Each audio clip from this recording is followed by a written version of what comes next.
All right, let's talk about Lorwyn First Light. So Lorwyn First Light is a D&D supplement that features the plane of Lorwyn as a playable D&D location. It's broken up into 4 chapters, 5 if you count Welcome to Lorwyn Shadowmoor, and all of this is available on D&D Beyond for $15. Now, the Welcome to Lorwyn Shadowmoor introduction is nothing new if you've read the Planeswalker's Guide to Lorwyn Shadowmoor, or to Lorwyn Eclipsed, I guess I should say. And generally, the Planeswalker's Guide is more meaty than this section. When you get to the origins, it is mostly how to adapt existing D&D stuff into Lorwyn or Shadowmoor versions of themselves. The 2 new creature types you can pick are a Lorwyn Changeling and a Rhymekin. Like Flamekin, they just say go use a Fire Genasi, basically. And it's got an origin for a Lorwyn side character and an origin for a Shadowmoor side character. It's got some tweaks to picking a Lorwyn or Shadowmoor elf. But overall, it feels like there's not a ton to this section. I know I'm a Goblin fan, but I would have loved to see a Boggart as a distinct creature type to Goblin in D&D terms. The real meat of the supplement is the Lorwyn Shadowmoor Gazetteer. It covers a bunch of places in detail with characters and things that are going on there that you can use to tie into adventure hooks. I like this chapter a lot. And it is the chapter with the most new information that wasn't covered in the Planeswalker Guide. The Bestiary has a few more of the here's how you adapt other D&D stuff, with the new stuff being Lorwyn and Shadowmoor Giants, Lorwyn and Shadowmoor Marrow, some elementals, or in D&D terms, incarnations. They picked 2 really fun elementals/incarnations. You've got the Incarnation of Transience and the Incarnation of Vibrance, both very cute. Look at the size comparison, though. You can see the Kithkin running with it. And they also added Noggles. Noggles being sort of these donkey people on Lorwyn that we don't really know much about, except that they're sort of chaotic. One thing you should know about the original Lorwyn's world building is because they had 4 sets, they just threw a lot of things against the wall that just never get explained. And then finally, the adventure section was okay. It was all very focused on the Kithkin village of Burrenton, and all the action happens in the Agalith, which is the local civic center.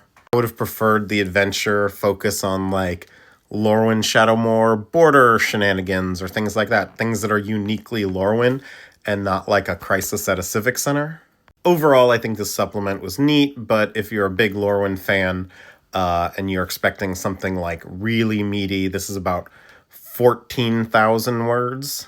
And while there's some good stuff in here, it is sort of a short supplement. It's more akin to the plane shift guides that James Wyatt wrote that went alongside the old art books from Viz. At $15, this felt a bit steep. I think at $10, it'd be more easy to recommend.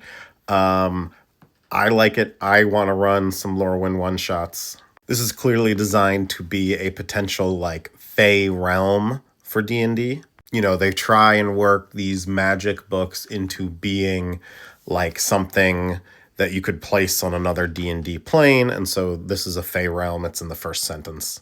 I do want to reiterate, though, that the Lorwyn Shadowmoor Gazetteer is really excellent.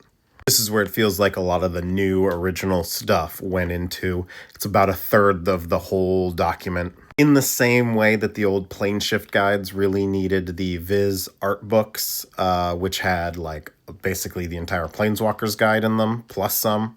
I feel like this really needs the Planeswalker's Guide to Lorwyn Eclipsed to go along with it. It's strange to me they didn't even at least link to it in this document or include more of the information directly from it. But yeah, overall it's fine. It's not as exciting as I hoped it would be. It does have some good stuff in here, but elsewhere it doesn't quite focus on the things I would want it to focus on. Things that feel more iconically Lorwyn. So if you're a big Lorwyn fan, I think you'll enjoy it, or someone who wants to incorporate Lorwyn into a magic-y session. But if you're only casually interested, I'm not sure this is going to hold a lot of appeal for you. I would love to see more of these, though, so I hope it does well. I don't know how it stacks up to the other $15 supplements they sell on D&D Beyond. Let me know if you've gotten a bunch of the other $15 ones and if this is a good value compared to those. But I want D&D to be doing something like this for basically every plane. I've been running a Through the Omen Path style campaign, bringing my party to a bunch of different worlds. So having stuff like this for different worlds would have been real nice. Anyway, that's it. I got it. I like it. I don't regret buying it. It's just not as exciting as I hoped it would be.